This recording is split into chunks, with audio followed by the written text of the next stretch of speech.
When you see the danger hundreds of thousands have faced, you might wonder, how can parents risk it all with their children? Well, they told me that Syria is simply far worse, far more dangerous. Nothing has captured this crisis like the picture that we began with last night, the 3-year-old Syrian boy.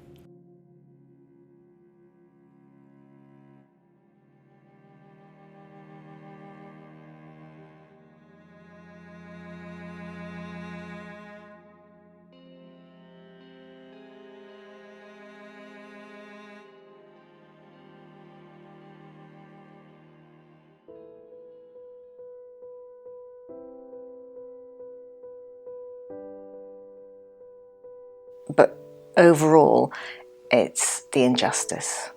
It's so unjust. I come from a legal background, and things that are happening you just couldn't believe would happen in this country today. You wouldn't believe it.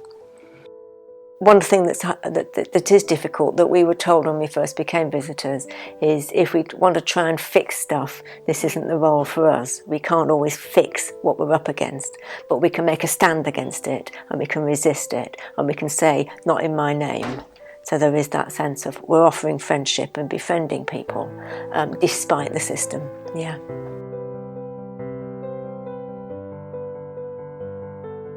I'm always impacted by going to the centre.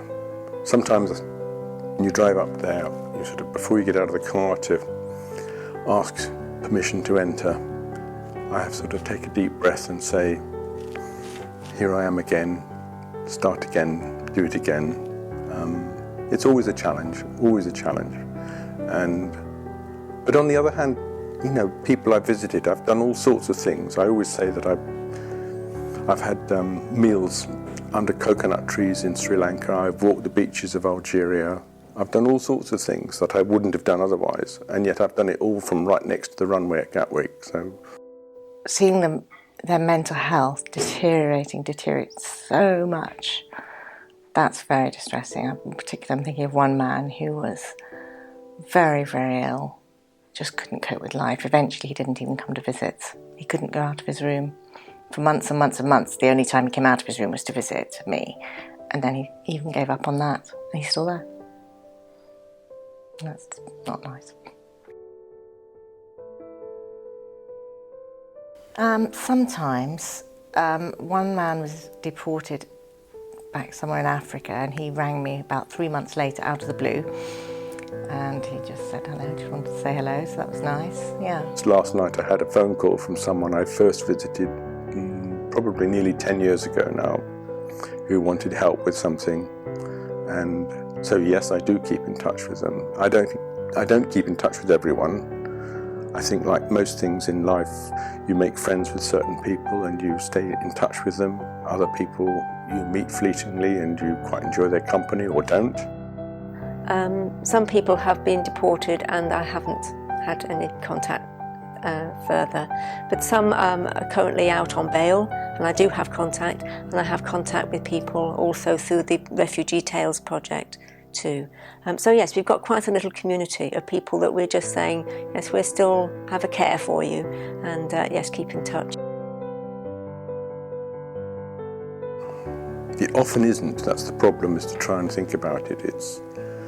I think perhaps supporting someone through, really difficult times, like someone who's ready to be removed or something like that, I find those really hard. But you think after the event, well, I have actually done something. I might have achieved something by witnessing. Sometimes you're only witnessing what's happening, but I think it might help. Recent experiences are so desperate, and they quite often have nobody else to talk to, nobody else to support them, and you feel that you're helping in a little way just by being there and being able for them to talk to you, to ring you, to text you. That's why I go.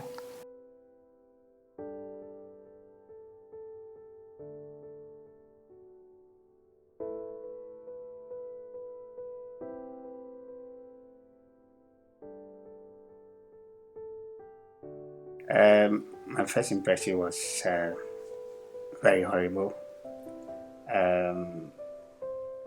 I was trafficked into the UK, so when I came, I didn't have any opportunity of being on my own. I was locked up for so many years before I finally escaped. It's very frustrating, very, very frustrating, and I think it's a waste of money. The 28 days that it's been campaigning on through this Gatwick welfare group, I think it's a reasonable time for somebody to be detained. Anything after 28 days, I think, is inhuman. It can be quite scary actually from the first point of view, just going in there, because the doors are locked. I mean, you're going through about 4 or 5 locked doors before you can actually get to the visit room. You're rubbed down, I mean, you're searched. You have to take your shoes off, they look in your mouth, you know, it's quite an intensive scrutiny of you as a person. And then when you're in the visit room, sometimes you're meeting people who are very, very unhappy. They're scared, they can be suffering from mental illness. One's not scared for one's own self, but one it can be very distressing. And then you can walk out at the end of it, which is also distressing in itself, that you're leaving somebody behind who's in a very bad way.